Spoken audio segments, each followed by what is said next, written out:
Well, welcome, and it's live every day in August, and it's day 3, and it's the Eagle here, and I've got 2 guests at the moment with me, so I'll fetch my co-host Tim in. So, welcome, Tim. Boom! I'm in the room. Good evening, everybody. Welcome. And our other guest is Richard from Dynamic Duo again. Hello. Good evening, Richard. Good evening, Richard. What's happened? He's gone quiet. He's gone all quiet, hasn't he? He's gone all quiet. Sorry, my fault. My fault. Sorry. Well, we're holding you wholly responsible for that. I couldn't. That's going to bring us on to what we're going to talk about, isn't it? I couldn't see the button behind the camera. So, if you would like to say what the subject is tonight, then Tim, and you can start off because your live stream tonight had quite a few problems. I did, yes. So tonight we're going to start off talking about technical issues when you go live. Now, I did my live stream tonight, my everyday conversations regarding mental health. My guest came in. We had a bit of a pre-show. We had a chat what I was going to talk about, etc. No problem at all. As soon as I hit the go button, she got massive feedback and echo. Oh. It was so bad she couldn't hear what I was saying. It was just you get that electronic noise that you get feedback on. Mm-hmm. She was experienced that. We tried to go with it. It wasn't going to happen. So we did the only thing that we could do and pulled the plug on it. And hopefully we'll reschedule. So that's some of the things that can go wrong when you go live. Mm. It's difficult to predict when it does happen.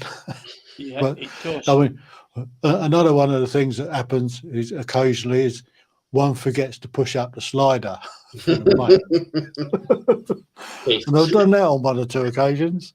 Yes, you have done that on quite a few occasions, Tim, haven't you? And it's quite funny because you go into your pre-show role and you're talking away and nothing's coming out, and your guests are in the green room going like I was 10 seconds ago. Yeah, and you just carry on regardless until you notice that your slider's not up. Oh no! It looks like Lee Anfield Road has had tech problems when he's done live streaming as well, and we've got Martin Lusby in, who says to us, "Good evening, all. Recommended to join." Good evening, Martin. So thank you for coming in, Martin. Really appreciate that. Yes, I would like to inform you, Richard, I have lost 3 more subscribers tonight. I apologise for your loss. It's since last night's thing, and I just don't know. I'll tell you what we could do. We could have a wake. do you not think, though? Do you not think it comes and goes in trees? Do you not think it comes and goes in trees all the time? Bit weird, that, isn't it? Bit weird. Yeah. Oh, it is. Yeah, but, it happens to me. Honestly, like I gain 3, lose 3, gain. Honestly, it's like a yo-yo. In the background, I think when we start doing our videos in the future, I might have the theme tune playing because you never know what's going to happen. You just never know. That's it. I've got a copyright strike already. Not from my screen. So I mean, that's something else, isn't it? I don't understand. I mean, you look at the analytics, and 1 minute you've got say 150 views. Mm-hmm. You go back a little while later, and then you've got 140 views. How do you lose views? I can understand losing subscribers, but losing views? How does that work? What's going on at YouTube? I do not know.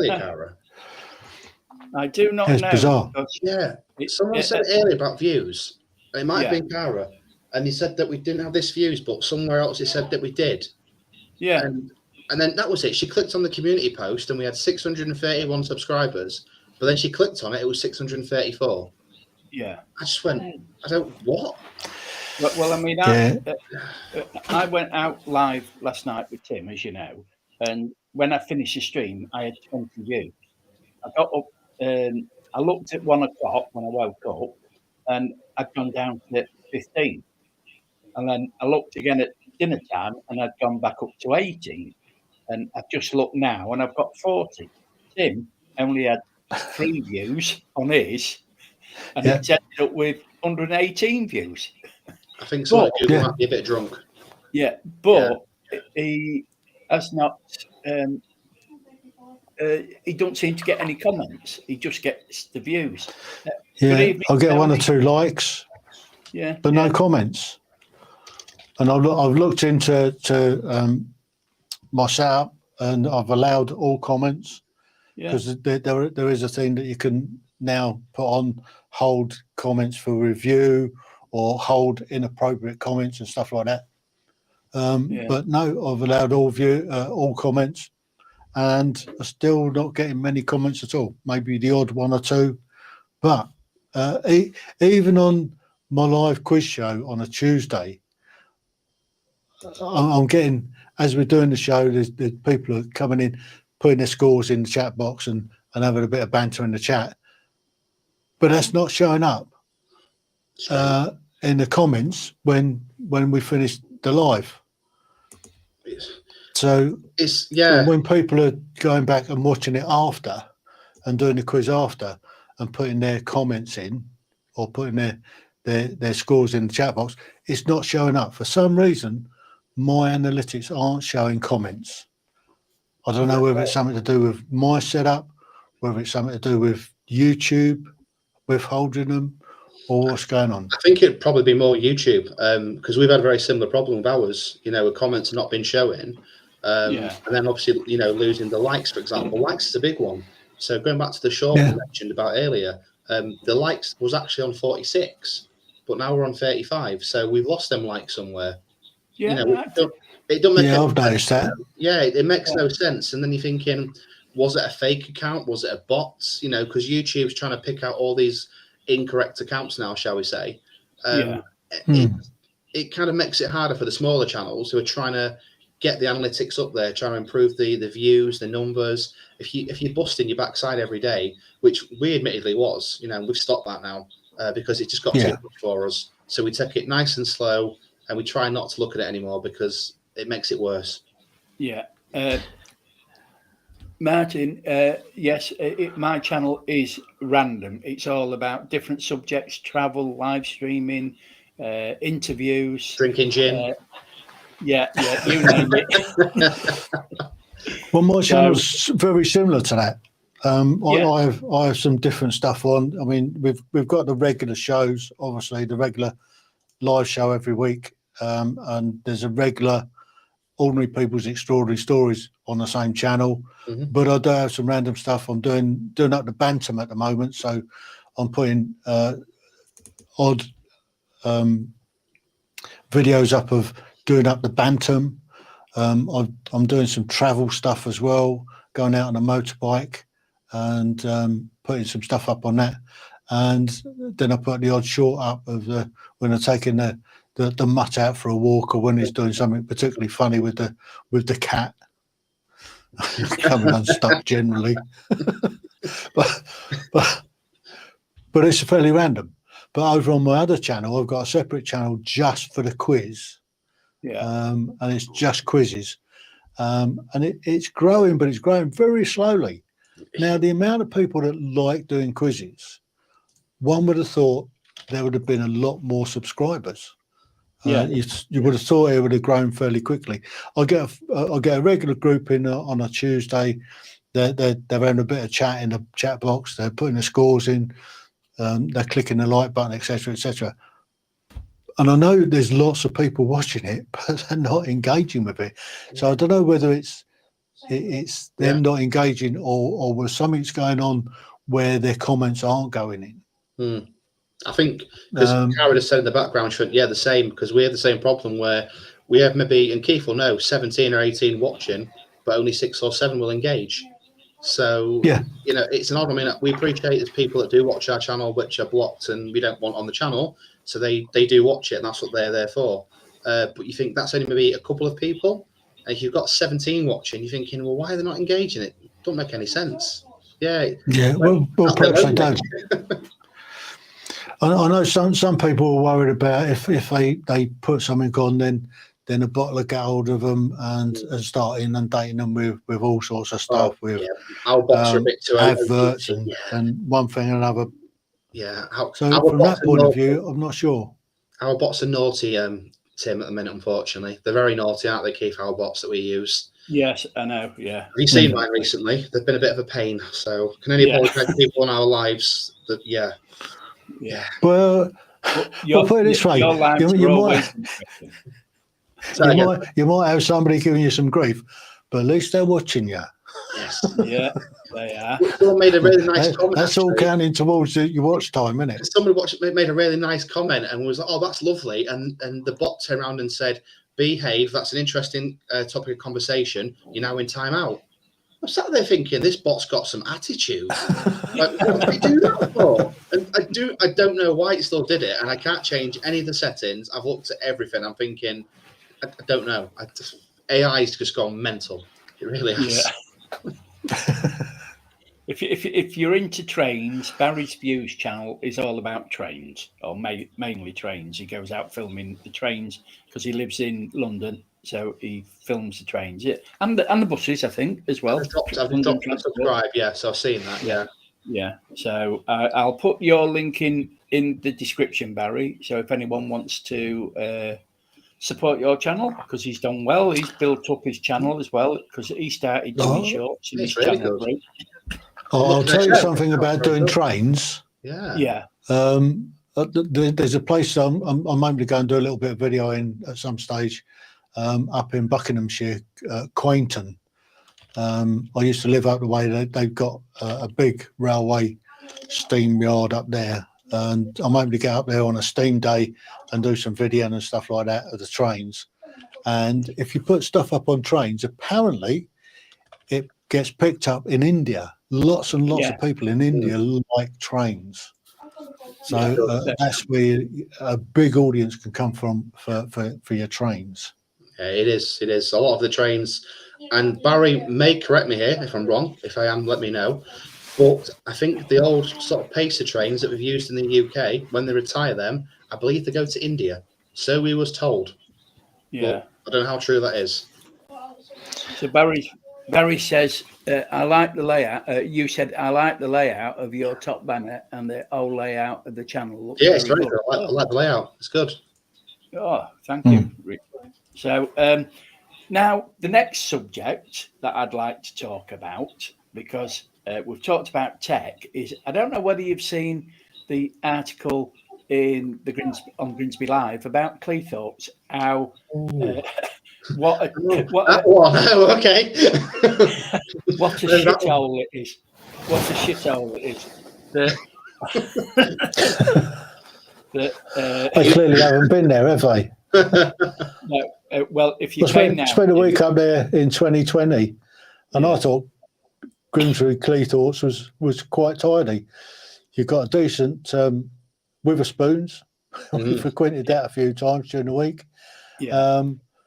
I mean, the seafront is nice. We've got the memorial gardens, and you've particularly got the poacher's bench up there that was dedicated to an old poacher that I know very well, Dennis Watson, and my mate Frank looks after it. So, yeah, I thought Grimsby's nice. I mean, it's a proper old seaside town. It's fun. The fish dock was a bit iffy. It's fun to live here that way. It's interesting, shall we say? Yeah, I mean, you've got a museum there. That's worth a wander around. Oh, the National Fisheries Heritage. That's the one. Yeah, I filmed that one. Yeah, that is worth. I mean, they've done that really well. You're not overwhelmed in there, but you've got some real life stuff in there.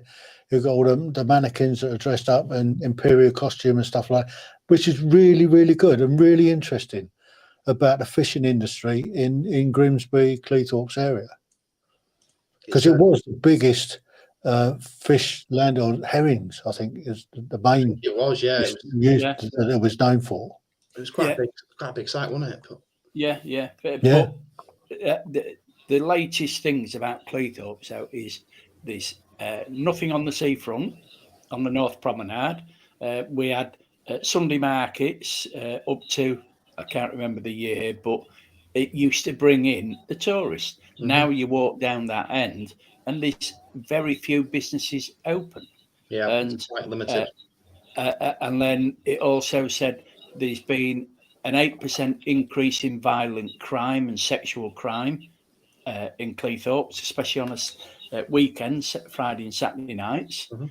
I mean, we've had 2 serious stabbings here in the last week, I believe, in it, Richard. Yeah, that weekend just gone actually. Yeah, Yeah, I think the guy is still, if memory serves me, still fighting for his life. I believe. yeah. 2 people was arrested for attempted murder. So, and it's not the first time that's happened this year. I want to say that's the 3rd or 4th. And obviously, we live very much around the corner from that, So, but that's pretty much anywhere you go in the country at the moment. Yeah. I mean, London is. I mean, it's an everyday occurrence in London. Knife crime. Yeah. They just don't report it. That's what they're not doing. A bit fishy. They're not reporting what's going on, but it's going on. Yeah, it's. I think it's finally started to get to this part of the world. If that makes sense. I think growing up, you kind of expect this area to be quite quiet, quaint. Not much crime, and then unfortunately, as times progress, you've got the way the society's developed now. There's a lot of poverty in society, a lot of problems, and unfortunately, it just kind of leads to violence or to criminal activities, and that is the way it's kind of gone. So, it's one of the reasons why that obviously we're wanting to move out of this area. We're trying to move, and hopefully we'll be done by next year. So, it's a shame because it is nice, like Tim said. It's not I mean, there is some lovely areas in Cleethorpes, but as a resort, as a tourist resort, I mean, it has really gone down. I mean,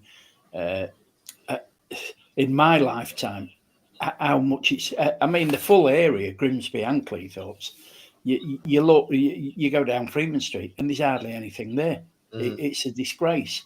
Well, do you think that's because the fishing industry's been raped? Oh yeah. I mean, the EU's done that to us. Whichever way you cut it, the EU have stitched us up on fishing, and I mean, June Mummery is a champion for that. But our government stitched up the fishermen in this country. Yeah. And they've still got them stitched up because it's not popular in the news at the moment. But the fishing industry are so restricted in what they could go out and catch. The French and the Spanish seem to be able to come in at will, along with the Dutch. I mean, the Dutch have got these big factory ships that are just raping our waters, and they're just sweeping it up. Before long, there won't be any sustainable fish in our waters. No. They're trying to build up, and all they'll do is move on somewhere else. Build out, they're like offshore farms and stuff. Like correct me if I'm wrong, Keith, is it a salmon farm they're trying to build near?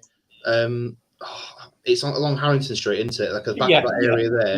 That area is quite well known for wildlife because I used to live on Harrington Street, and you can see the deer running in between, like the fields and stuff.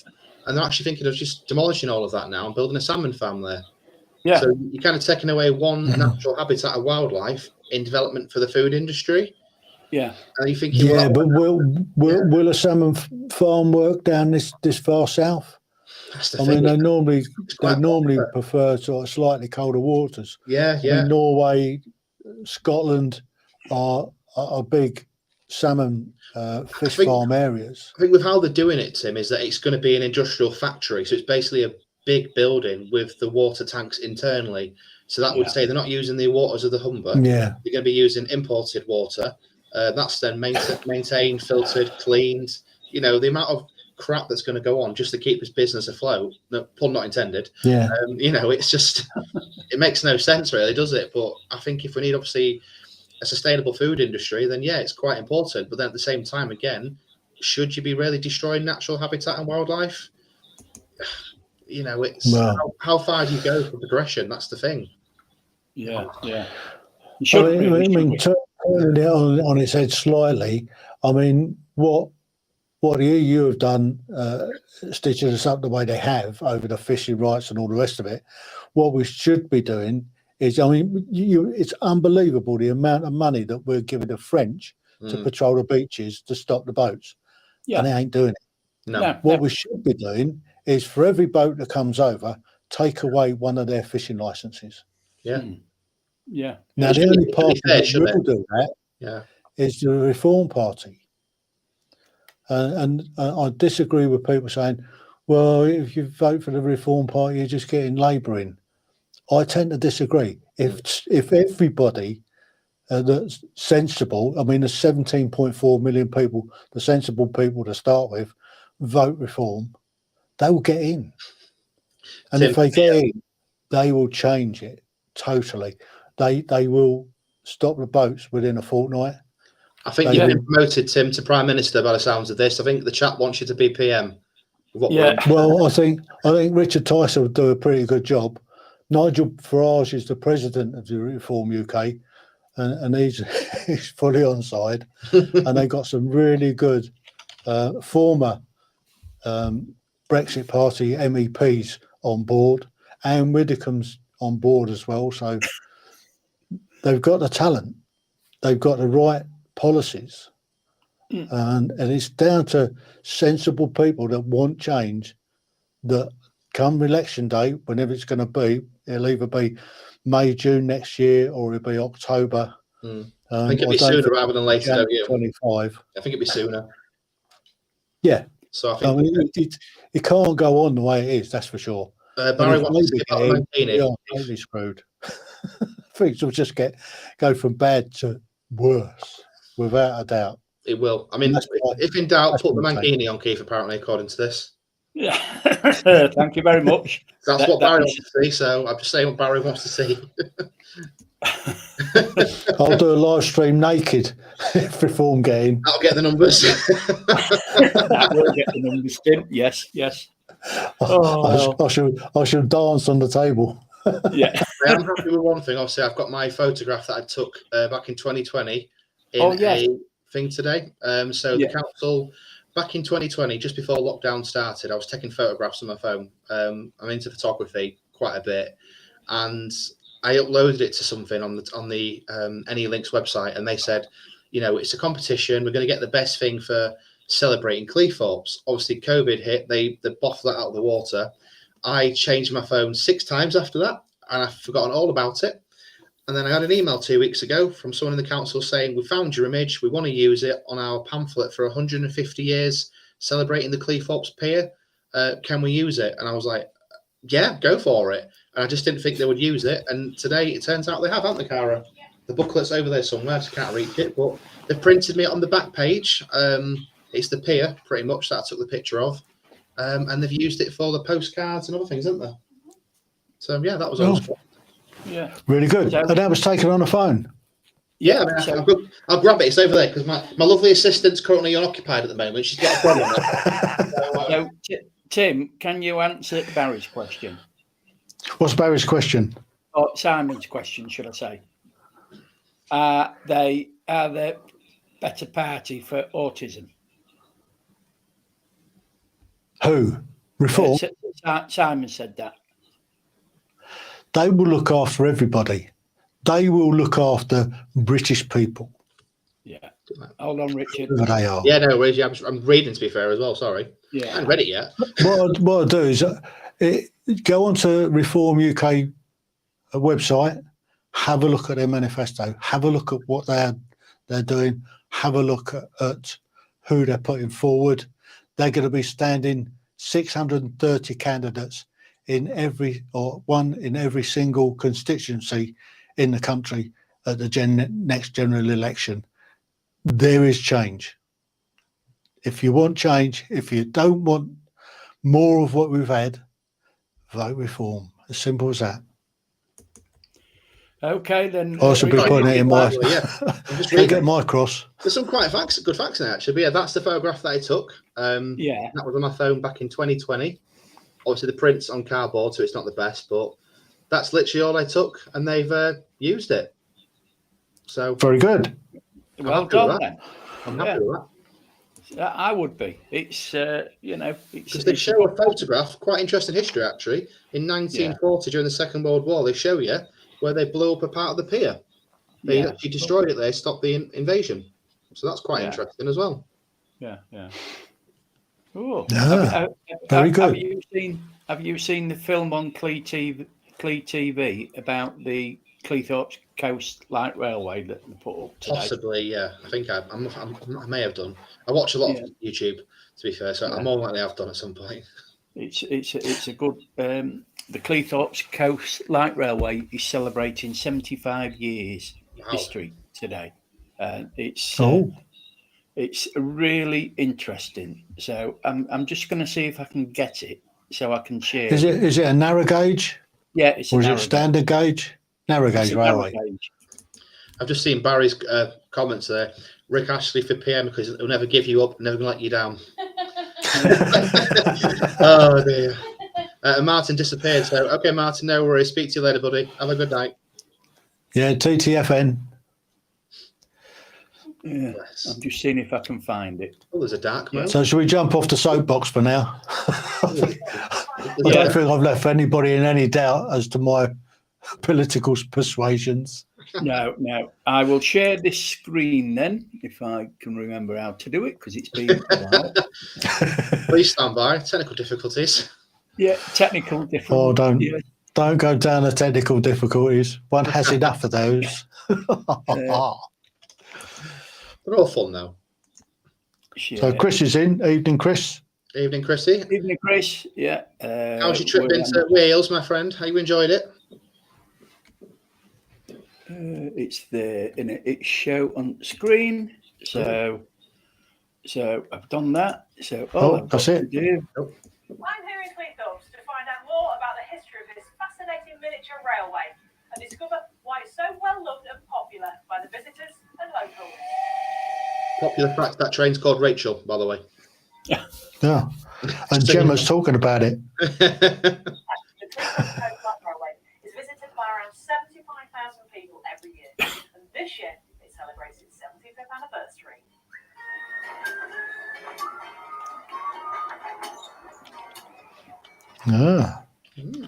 It's an interesting video that they've done. Since 1948, the Cleethorpes Coast Light Railway has been one of the go-to attractions on the Lincolnshire coast. Could have been me editing that.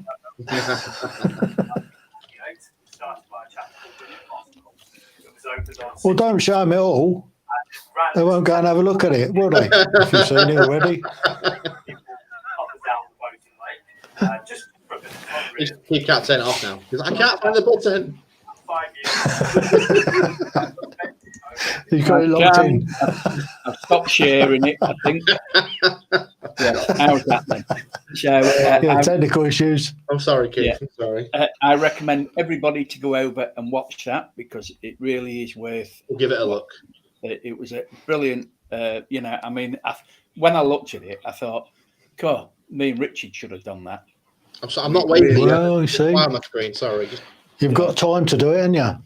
See the pic I've got today on my camera.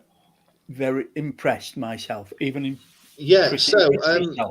Chris basically has been doing some drone pictures up in down in Wales, and he sent me a couple actually, which are very good, very good.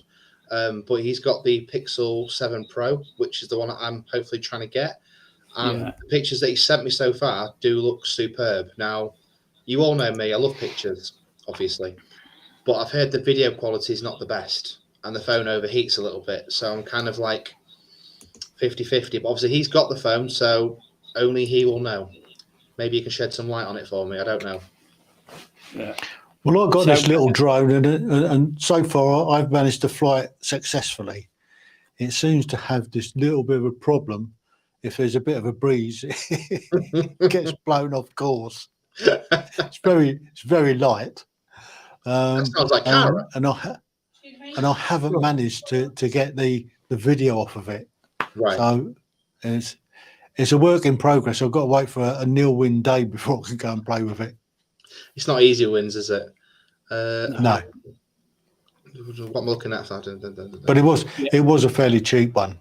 Right. Okay. It was it was 149 quid, but I got it for 85. That's not bad. That's pretty good. But yeah, I'm not sure it's a proper something that you can use. So I don't feel I could use it when riding the bike. You know, you get these shots where it follows you along. I do miss my drone. I do miss it. Maybe next year, eh?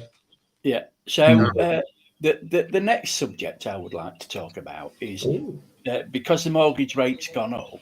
I was having a look at some news items around the world, and I noticed that Spain they've got very low interest rates. They've managed to stop the cost of living quite a lot over there by really the government took action straight away by taxing these big businesses extra. They also put a price cap on the electricity and gas, and also what was the other thing that they did? They stopped landlords putting up rents and kept the mortgage rate low. Because of doing actions like that, their economy is far outstripping us in the UK, because our government and the Bank of England always think that raising interest rates is a good thing. But it's an hiding to nowhere. I mean, back in the mid-late 80s, I was paying 15% on my mortgage. Yeah. It almost crippled us. I mean, we could barely afford to eat. Pretty much every penny went towards the mortgage that we were earning. And we weren't earning big money back then. My theory on mortgages, particularly, there should be right across the board. You take a mortgage out, you have a set interest rate of 1.5%, 2%. That's it on the life of your mortgage. When you take a mortgage out, you're paying 2% on that mortgage or 1.5% on that mortgage. It doesn't fluctuate. And that way people take out a mortgage that they can afford. They've got a set. It's just like borrowing.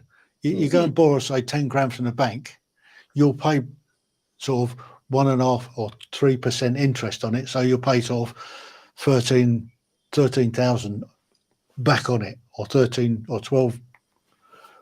You'll just pay a flat rate of interest on your mortgage. Your mortgage won't fluctuate, and that will make the whole thing. The banks will be making a bit of money out of it. They won't be making extortion money out of it because they won't have the opportunity to muck about with interest rates on your mortgage.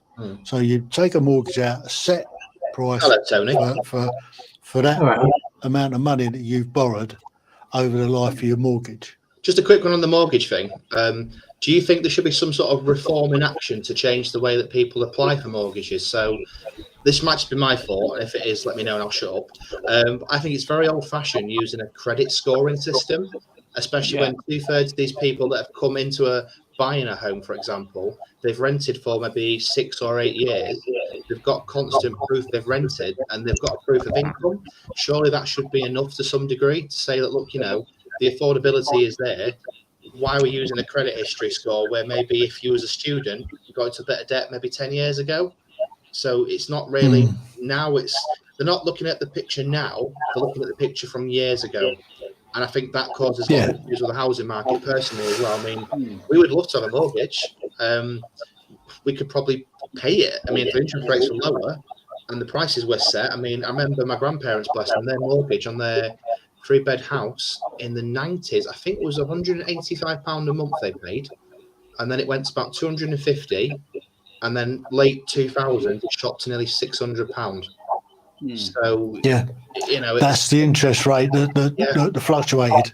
I mean, mine did exactly the same. We went from, I think we was paying about £250 a month on a mortgage, and then it climbed up, and we were paying around about nearly just under £2,000 a month. And the two of us were out flogging our guts out.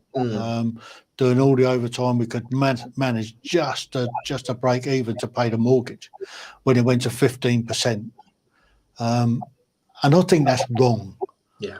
I think like I said, the mortgages should be a fixed rate from whatever lender you go to, and it should be a low rate. Exactly. Because your mortgage is over sort of 25 years. They're talking about 35-year mortgages now. It's crazy. And Tony, the cost by the of way. housing is ridiculous. It is, yeah. Yeah. Hello, Tom.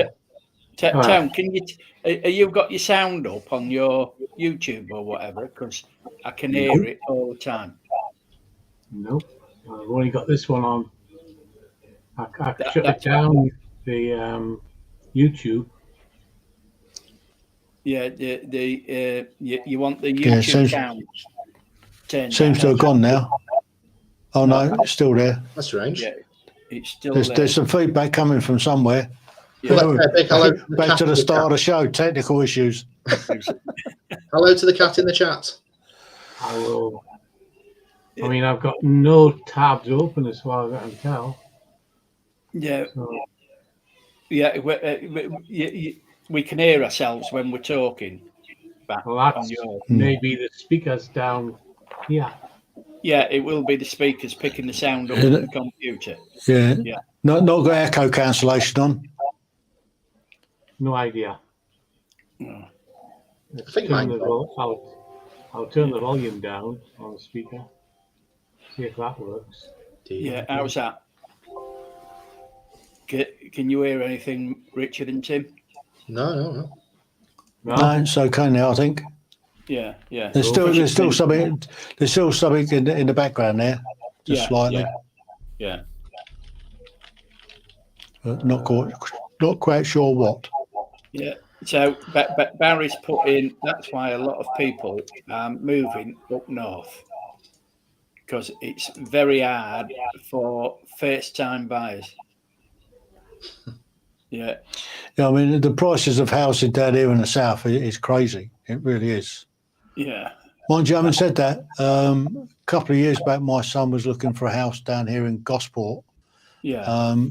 And some of them, there's some flats down on the seafront in Gosport were £110,000 for a one-bedroom flat, £130,000 for a two-bedroom flat. He managed to get another flat in Hardway for £175,000, two-bedroom flat, which is lovely. Yeah. So, but it's a lot of money. Yeah. So let's just change subject again. The last subject of the evening is: does anybody know anything about the new YouTube Shorts going live on Shorts? You know anything about it? Because I've got the notification from YouTube that you can now go live on Shorts. Well, me and Tim were talking earlier on. Well, Shorts are only 15 seconds to 60 seconds long. So how do you do a live on a short? Unless they're taking very quickly. Unless they're taking a part of it, maybe. But then isn't it's that very similar to TikTok? Yeah. TikTok, you have a buzzer going round to 60 seconds, and that's how long you've got to do your video. Oh, I can't edit that time, Tony. I can't do that. Yeah, so you've got to talk very, very quickly. No, I don't like YouTube the way it is. No. It's in my opinion, YouTube's gone downhill a lot in the last year or so. It's changed a lot, hasn't it? Yeah. Because I mean, when I first started on YouTube in 2007, you could reply with video in the comments. And I used to do that. Then as it grew, they've taken up things like that off, and I still believe they should fetch something like that back. Because if you can go put a video comment on, at least you know it's genuine instead of trolling, you know. But I took it off. I think YouTube I don't like how YouTube are putting adverts on everybody's videos. Yeah, I've noticed they're putting adverts on my videos. Yeah. And I don't get a penny out of them. No, that's wrong. I mean, I put one of my videos, Enya, because I like Enya. Put it on. I got a copyright strike. I says, "Look, you bastards, you go and pay her because she needs a 10p. I don't. There you are. That seems to it. Shut off." She needs it more than I do. Trust me. Yeah. Look, I didn't get kicked off, like, but Remember, Simon's sorry, put Keith, you know, a down few days video ago- responses were good. you know, a few days ago, Keith, you said to me about hiding the subscriber numbers, the counts. Yeah. Yeah. Obviously, I contacted YouTube about that because I'm in the creator program, so you can speak to them, get the support. And they said now, and you might be able to sort of understand this better than me because I didn't have a clue. Apparently, you're not allowed to hide your subscriber numbers now because you can use that to impersonate someone. Yeah. I didn't understand that. They Yeah. said that obviously YouTube doesn't like people impersonating people. It's a breach of their policy, blah, blah, blah. They take it very serious. And obviously channels can be closed down for that. So therefore, we cannot hide your subscriber count. And I'm sat there thinking, I still don't have a clue how that makes any sense.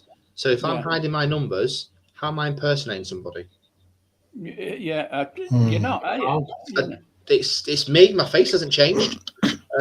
You know, so yeah. the only person that can hide your subscribers other than you is YouTube. I don't honestly, I'm baffled by it. I think the support they give creators is very poor now as well, definitely. Yeah. And I didn't know this, what Simon's put on, that he remembers when they opened monetization to everyone as well. Now, I didn't know that at one time they lost a lot of money. That's why they stopped it. They're not stupid. Yeah, I didn't realise that they had a policy where it was open to everyone. Yeah, I think a while ago now, I believe it was, yeah. Yeah. And Barry's is there another viable platform that we could get on? I mean, I go out on YouTube. I go out on sometimes. I go out on LinkedIn. It's a tricky one because, like, a lot of people that I watch who do go lives, for example, Airliners Live, great bunch of community. They stream pretty much twice a week, Wednesdays and Sundays, from Manchester Airport, and they do it on Twitch as well. But of course, because they're making money from this, they're getting double now from YouTube and very little off Twitch. But the Twitch crew seem to prefer to speak to them on there and do it there. I've never used Twitch, so I can't honestly say what it's like. Or I've heard of a Twitch train before. I think Twitch is more for gaming. Again, I've got a Twitch account, and I was going out on Twitch because using StreamYard you can multi-stream to a whole host of stuff, and I did it onto Twitch. But whenever I look at Twitch, it's all gamers that are on there for sort of 2 or 3, 4, 5, 6 hours at a time. My content probably wouldn't go down well on Twitch, so I don't bother now. It wouldn't, but this is the problem, that YouTube has got the platform for creators to show their work. The only problem is that there's that many new creators joining YouTube every day. I think it's at the same time there's creators dropping off all the time. People get disillusioned with it. I mean, that's the problem with I think society nowadays. They instill into particularly kids and that you can become an influencer, you can become a multi-million-pound a year YouTuber, and the reality is totally different. No. So they jump on, they do a couple of videos. They're not becoming the influencer. They're not becoming getting paid the way they think they should be paid for it, and they go off. But that's happening all the time, and channels like ours that are there week in, week out, year in, year out. We're suffering because of it, I think. It's hard. It's a hard graft, and like I said, there's been times where we've nearly given up, and we felt like, what's the point? And obviously, we've not really done any videos for a while because we're just enjoying ourselves, just our own spare time, because you put a lot of effort into YouTube sometimes, and it takes its toll on you mentally. I mean, I've suffered in the past quite bad with it, and you can ask Cara, the past week or so has been quite bad. So that's why we said, look, enough's enough, and we stopped it just for a while, and I felt better, you know. So yeah, I think that's important. I mean, the only reason I do YouTube is for my own benefit. Yeah. Same If here. people want to watch the stuff that I put together, if people want to comment on it, great. I'm doing it for me, for my own personal well-being. It gives me something to do.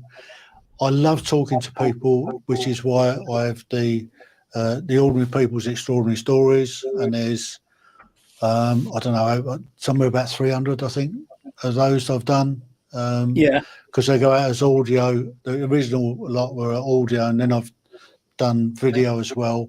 Then I've got the live show on a Thursday, which is everyday conversations regarding mental health.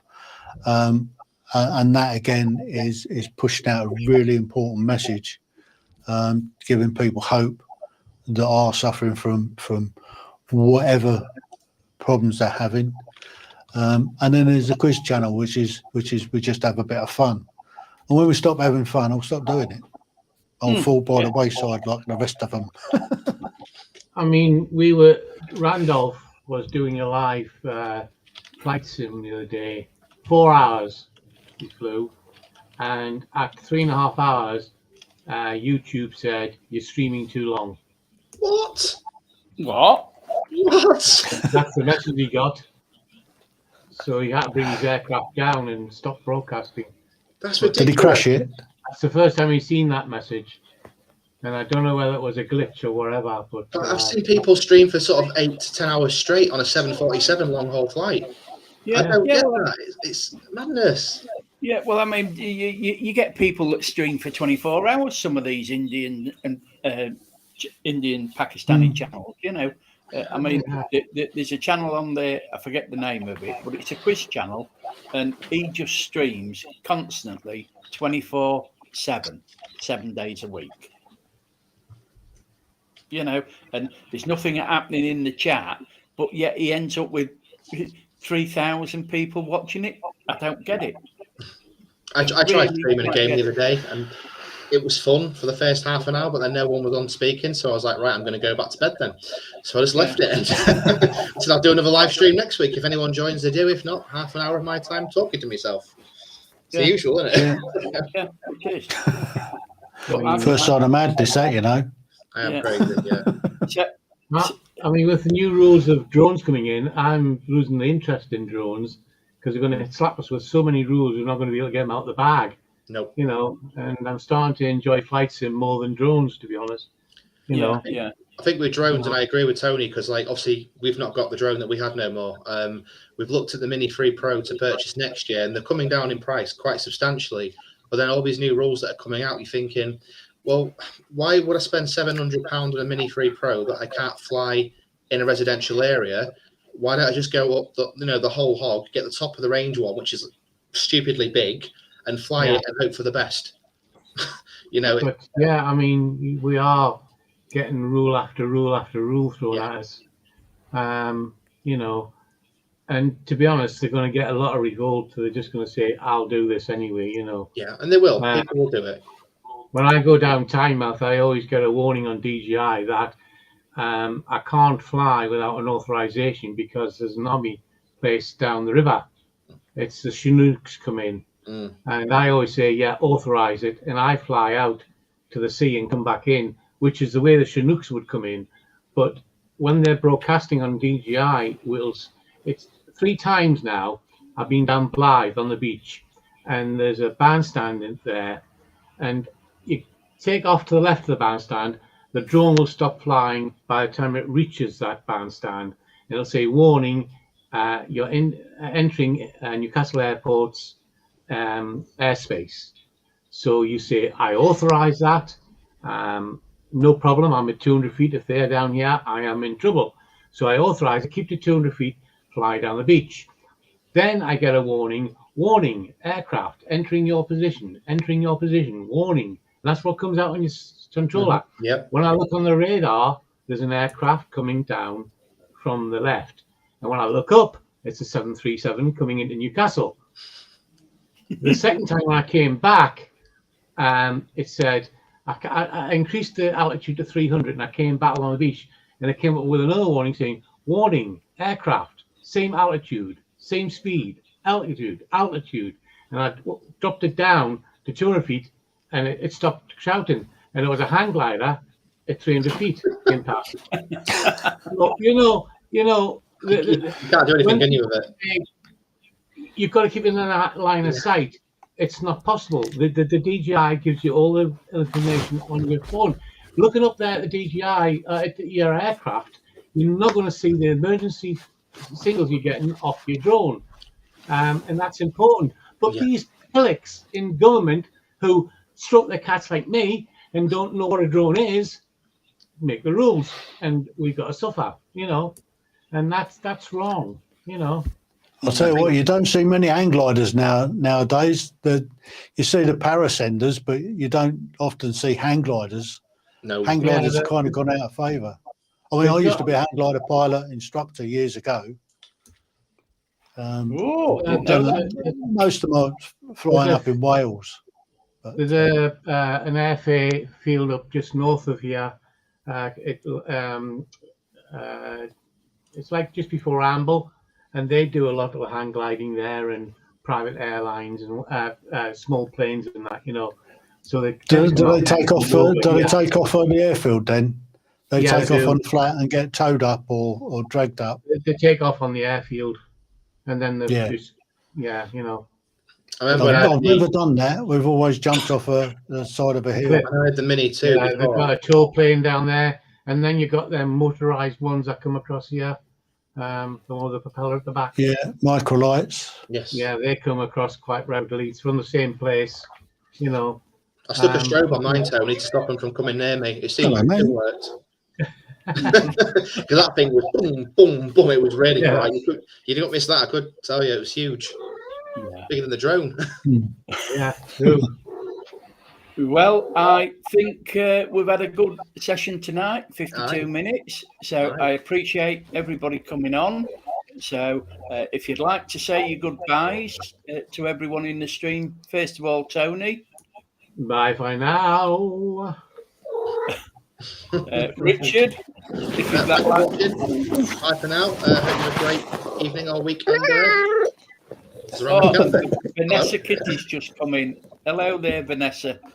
We haven't seen you for a while, but I'm just finishing the stream, but I will be live tomorrow night at 9 o'clock UK time. So we'll see you tomorrow night. So if Tim would like to say cheerio. Yeah. Good night from me and Artie the ship's cat. You've just come in, haven't you, mate? Yeah, so, and Ina's just said goodbye as well. So, bye, Ina. Yeah, we'll see you all again tomorrow. So TTFM from me and Artie the ship's cat. Thank you, everybody, for coming in. So good night, and I will see you tomorrow. Bye for now. Bye for now. Bye.